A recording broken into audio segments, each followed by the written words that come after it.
Hi, my name is Melrose. Welcome back to Barbados under curfew, part 2. Get ready, I'm on a rant. Let's talk.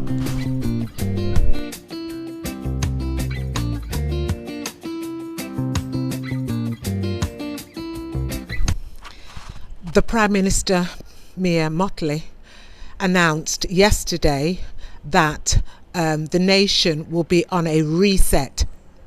By that she means we are going to be under a kind of lockdown for the next 2 weeks, from the 5th of February to the 17th of February. The island is going to be on a mini lockdown.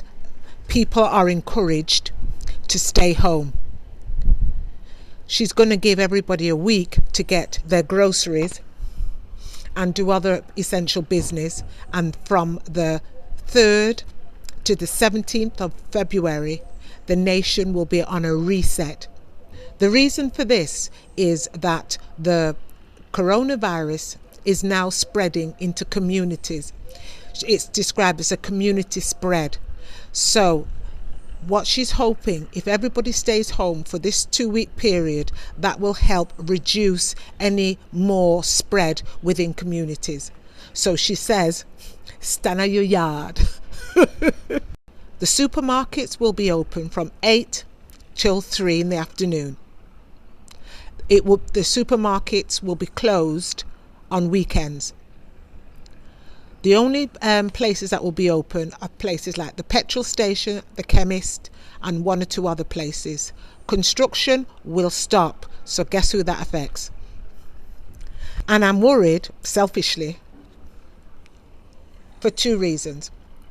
One is that I've only got a short period of time left on the island to get the work done. And 2, where I'm at in the build, if it's left for an indefinite period with the timbers exposed, they'll begin to warp, and I'm worried about that because it's very, very, very expensive. So I'm very nervous. But I think it's the right thing to do at this stage. Once it gets into the communities, we have to fear for the older generation. We're talking about people who are in their 80s and 90s, because we know in the Caribbean there is a longevity. There's people my age who still got their parents, and in some cases their grandparents. So we don't want anything to happen to those individuals. So I understand that and I appreciate that. And my build, it's not the end of the world if it doesn't happen. I'll be disappointed, of course, but it's not the end of the world. I was talking to a number of the guys who were on the build, and they have very differing opinions as to the state of the country. Some people are saying that the Prime Minister isn't doing a very good job, while some are saying that she's overreacting. I don't know anything about the island's politics. I can only look at this as a outsider looking in. I think she's doing a good job of managing this pandemic. I was talking to one of the builders, and he says she should not have allowed tourists to come in onto the island. And my question was, then how would the island survive? Because it's reliant quite heavily on tourism. My point I made to him was that allow people in, but they need to be monitored much more closely.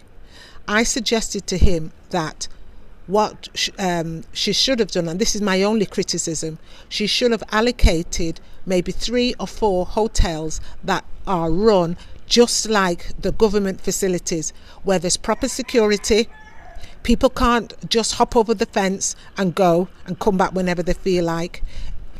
I believe if she had allocated 4 hotels to be run just like the quarantine facilities the government have put on, it would have been easier to monitor individuals, because the government facilities, the security guards patrolling up and down. So it should have followed that model in the 4 hotels, so it's easier to manage in terms of surveillance. I don't think the problem would have escalated to the extent it has now. Another point, one of the builders said, she should have kept it locked down for much longer. Well, if you look at what's happening in other countries, I think the extent of time this island was locked down was sufficient. The numbers that were infected were nowhere near as high as some of the other Caribbean islands, and they opened their borders around the same time. So I have a lot of respect for the way this is managed. And this new initiative that she's taking, I think it is spot on. I don't think it is overkill. I think it's necessary to make sure that it doesn't spread any further, because let's face it, there's only so many hospitals here, and it will be easily overwhelmed. Keeping the borders open allow people like myself to come in who follow the rules under quarantine, and I am now building my house. I have employed 3 carpenters, 3 masons, a number of labourers, a contractor, all of whom are getting paid. So by me building here, I am providing an income for individuals. And I'm sure right across the island there are many other people like me. By closing the border, some people are not able to generate an income. So in essence, and this is my point of view, and I really would like you to comment down below, and let's generate a conversation. I really do believe that if there were stricter quarantine facilities as opposed to hotels, we would not be at the state we are in at the moment. Let me know what you think. Okay, I think I've finished my rant now. Talk to you later. Bye.